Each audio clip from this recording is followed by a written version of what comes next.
Kada ir kaip susikūrė Dainavos kolektyvas? Šiais metais 35 metai švęsim, kaip tik tai. 1977 metais mūsų vadovės Danutės Printniekienės iniciatyvos ir kuri vadovauja po šiai dienai tam kolektyvui, kaip meno vadovė. Aha. Būtent kokios buvo aplinkybės tuo metu, kai kūrėtės? Tuo metu sovietinė sistema buvo, tarybinė sistema ir kūrėsi kolektyvai prie kažkokio tai didelės gamyklos. Neatsitiktinai ir mūsų ansamblis susikūrė prie namų statybos kombinato, eksperimentinis namų statybos kombinatas. Tada tai buvo viena stambiausių įmonių ne tik Lietuvoje, bet ir buvusioje Tarybų sąjungoje. Ir kaip jie fundatoriai buvo, kaip rėmėjai, kaip sponsoriai ir tikrai veiklą išvystė tikrai didelė. Jūsų kolektyvas Dainava dažnai organizuoja ir festivalius. Taip. Gal galėtumėte šiek tiek plačiau apie juos papasakoti? Taip, tai turbūt aš visą laiką pabrėžiu, gal ne vienintelis arba gal vienintelis Lietuvoje, kur patys savo jėgomis, be kultūros ten skyriaus pagalbos, be ministerijos pagalbos, kartais vieną kitą ten finansiškai paremė, bet organizacinių požiūrių organizuojam 2 festivalius. Tai vieną vaikų ir jaunimo birželio mėnesį, su miesto diena susijęs tas festivalis, ateiks saulutė su pyragai, ir antrą tokį jau nemažą, kuris labai populiarus, 9 kartą organizuosim jau, atvažiuoja žolynai arba kalėdas pasitinkti.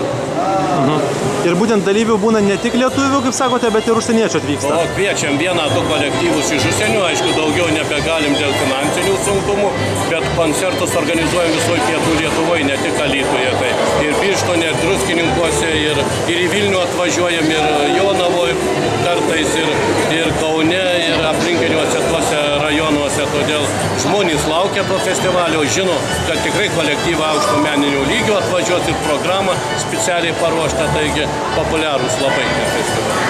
Kaip dažnai tenka koncertuoti užsienyje? Paskutiniu metu tikrai nemažai turėjom išvykų kelionių, o šiais metais mūsų išvyka tokia stambi antroji. Vasario mėnesį, beveik mėnesį buvom Australijoje koncertinę kelionę. Dabartiniu metu mes čia Expo 2012, viena grupė važiuoja į Vokietiją Liepos mėnesį ir viena grupė į Prancūziją važiuoja rugpjūčio mėnesį. Taigi tikrai nemažai tenka dirbti, koncertuoti.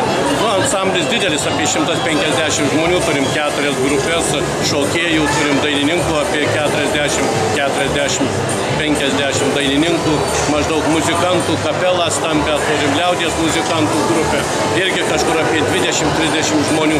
Taigi skirstomės kas kur nori, kas nebuvę, kad galėtume paruošti gerą programą ir tikrai daug važinėjom paskutiniu metu. Noriu dar pasakyti, mes jau Expo 3 kartą, nes pirmą kartą buvom Japonijoje, paskiau buvom Kinijoje, Šanchajuje ir dabartiniu metu.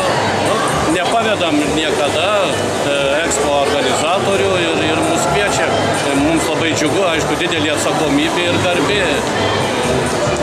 Su kokių šalių kolektyvais daugiausiai bendradarbiaujate? Daugiausia turim ryšių su kaimininių šalių, aišku, kolektyvų, su Suvalkų kolektyvu, su Valčizna, su Latvijų labai geras, su Ogris turim ryšius, su Gardino, tokie Bielija Rosai arba Rada kolektyvas, kuris pastoviai mus pradžiugina. Turim ukrainiečių Žitomiro Solniška kolektyvas, nepaprastai gražus. Vokiečių kolektyvas buvo atvažiavęs, prancūzų kolektyvas buvo atvažiavęs. Ateinančiam festivalį žadam pakviesti kolektyvą iš Ganos, kad būtų egzotikų šiek tiek ir galbūt iš Švedijos. Dėkuoju už pokalbį. Ačiū labai jums.